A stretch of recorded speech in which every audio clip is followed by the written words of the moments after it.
के महत्व पर विचार करेंगे। जैसा कि हम प्रबंध के बारे में देख चुके हैं कि प्रबंध जो है संगठन के प्रबंधकीय कार्य को प्रभावी बना सकने में अपना योगदान देता है। प्रभावी नेतृत्व के अभाव में अधीनस्थ अपनी क्षमता का पूरी तरह से उपयोग नहीं कर पाते हैं। सिर्फ प्रभावी नेतृत्व के द्वारा ही कर्मचारियों को संगठनात्मक लक्ष्यों की प्राप्ति में अपना अनुकूलतम योगदान करने हेतु प्रेरित किया जा सकता है। नेपोलियन की यह युक्ति प्रसिद्ध है कि निकृष्ट सिपाही नहीं होते बल्कि उनके अधिकारी निकृष्ट होते हैं। There are never bad soldiers, only bad officers. इसका यही आशय है कि किसी भी संगठन की सफलता में उसके प्रबंधकों की नेतृत्वकारी भूमिका का सर्वाधिक महत्व होता है। नेतृत्व वह योग्यता है जिससे नेता अपने अधीनस्थों के व्यवहार व निष्पादन को प्रभावित करता है और उनसे इच्छित कार्य करवाने में सफल व समर्थ होता है। वास्तव में सफल और असफल संगठनों के बीच मुख्य अंतर कुशल व योग्य नेतृत्व को लेकर होता है। किसी युद्ध, आंदोलन, खेल या व्यवसाय की सफलता मुख्य रूप से नेतृत्व पर ही निर्भर करती है। विश्व का इतिहास महान नेताओं से भरा पड़ा है। युद्ध के इतिहास में नेपोलियन बोनापार्ट और हिटलर, क्रांति के इतिहास में लेनिन और माओ, शांति के इतिहास में लिंकन और महात्मा गांधी जैसे नेताओं का योगदान उल्लेखनीय है। व्यावसायिक नेताओं में Ford, Rockefeller, JRD. Tata, GD. Birla के नाम अग्रणी हैं। वास्तव में प्रत्येक संगठन की सफलता उसके नेतृत्व की योग्यता की कहानी है। उदाहरण के लिए जमशेदजी टाटा के योग्य नेतृत्व के बिना टाटा लौह एवं इस्पात कंपनी टिस्को अथवा हेनरी फोर्ड के बिना फोर्ड मोटर कंपनी अपनी वर्तमान सफलता के शिखर तक नहीं पहुंच सकती थी।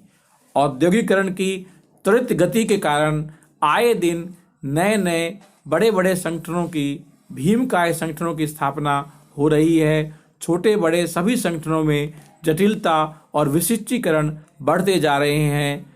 संगठनों के सामाजिक उत्तरदायित्व की बात की जा रही है। ये सभी परिस्थितियां प्रत्येक प्रकार के संगठन में कुशल व प्रभावी नेतृत्व की मांग करती है। आज हम वैश्वीकरण के युग में, ग्लोबलाइजेशन के युग में जी रहे हैं, जहां पर और भी कुशल और प्रभावी नेतृत्व जरूरी है। किसी संगठन में प्रबंधक का मुख्य कार्य लक्ष्यों के निर्धारण, योजनाओं के विकास, व्यूहरचनाओं, नीतियों आदि के निर्माण, कार्य आवंटित करने, समन्वय तथा नियंत्रण करने से संबंधित होता है। अपनी नेतृत्वकारी भूमिका के रूप में उसका मुख्य कार्य व्यक्तियों और समूहों को संगठन के साथ एकीकृत करने का होता है ताकि वे संगठनात्मक लक्ष्यों की प्राप्ति में अपना अनुकूलतम योगदान दे सके। यह उसकी निम्नांकित योग्यता पर निर्भर है। पहली बात, वह इस बात को समझता है कि व्यक्तियों के अभिप्रेरणात्मक प्रतिमानों में भिन्नता होती है और व्यक्ति का अभिप्रेरणात्मक प्रतिमान समय समय पर बदलता रहता है। नेक्स्ट, समूह गत्यात्मकता को समझना। नेक्स्ट, ऐसे वातावरण की सृष्टि करना जिसमें वैयक्तिक व समूहगत लक्ष्यों को संगठनात्मक लक्ष्यों के साथ एकीकृत किया जा सकता है। यानी कि नेता का ये कार्य है कि इस तरह का संगठन में वातावरण बनना चाहिए जहां पर व्यक्ति ये देखे कि उसके जो लक्ष्य, खुद के जो उसके व्यक्तिगत लक्ष्य हैं, पर्सनल जो उसका अचीवमेंट है या पर्सनल जो वो जिन चीज़ों को प्राप्त करना चाहता है और एक समूह के रूप में जिन चीज़ों को पाना चाहता है, वो उन चीज़ों को पाकर के उस संगठनात्मक लक्ष्यों के साथ उन चीज़ों को कैसे मिश्रित किया जा सके, जोड़ा जा सके, ताकि संगठनात्मक लक्ष्यों के साथ ही व्यक्तिगत और समूहगत दोनों की प्राप्ति हो सके। कर्मचारियों को व्यक्तिगत रूप से और समूह सदस्यों के रूप में संगठनात्मक कुशलता और प्रभावशीलता में अपना अनुकूलतम योगदान देने हेतु प्रेरित व अभिप्रेरित करना।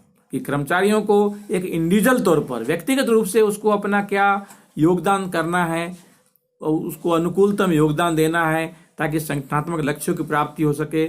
और एक समूह के रूप में जब वो विभिन्न समूहों में काम करते हैं कर्मचारी, तो किस तरह से समूह में मिलजुल करके वह संगठनात्मक कुशलता और प्रभावशीलता में अपना योगदान दे सकते हैं, इसके लिए उन्हें प्रेरित करना, अभिप्रेरित करना जो है नेतृत्व का कार्य होता है। और लास्ट है कि परिवर्तित परिवेश में, बदलते वातावरण में को समझना, कर्मचारियों को इसका अर्थ समझाना और उनके प्रयासों को निर्देशित करना ताकि वे बदलती परिस्थितियों को अपना सके। ये बहुत बड़ा कारण होता है कि जब परिवर्तन आता है तो उस परिवर्तन के प्रति एक अनजाने भय का वातावरण होता है।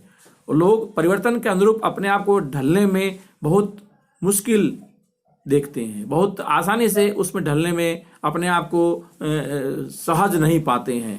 ऐसे में नेता का कार्य होता है कि उस बदलते वातावरण में, परिवर्तित परिवेश को वो खुद समझे और कर्मचारियों को उसका अर्थ समझाए कि उसके अनुरूप बदलना बहुत जरूरी है संगठन की सफलता के लिए, संगठन को आगे बढ़ाने के लिए।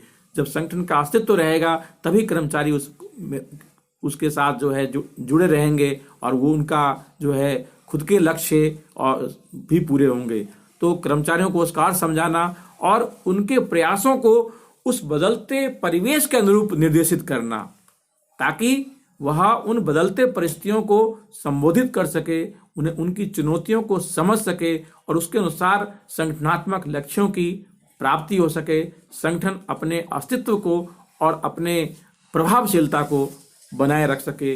यह नेतृत्व के प्रमुख कार्य होते हैं और यह नेतृत्व का भी महत्व इस रूप में है। हम इसे नेतृत्व के कार्य के रूप में भी देख सकते हैं और इसकी भूमिका को भी के रूप में भी देख सकते हैं और इसके महत्व को भी हम इस तरह से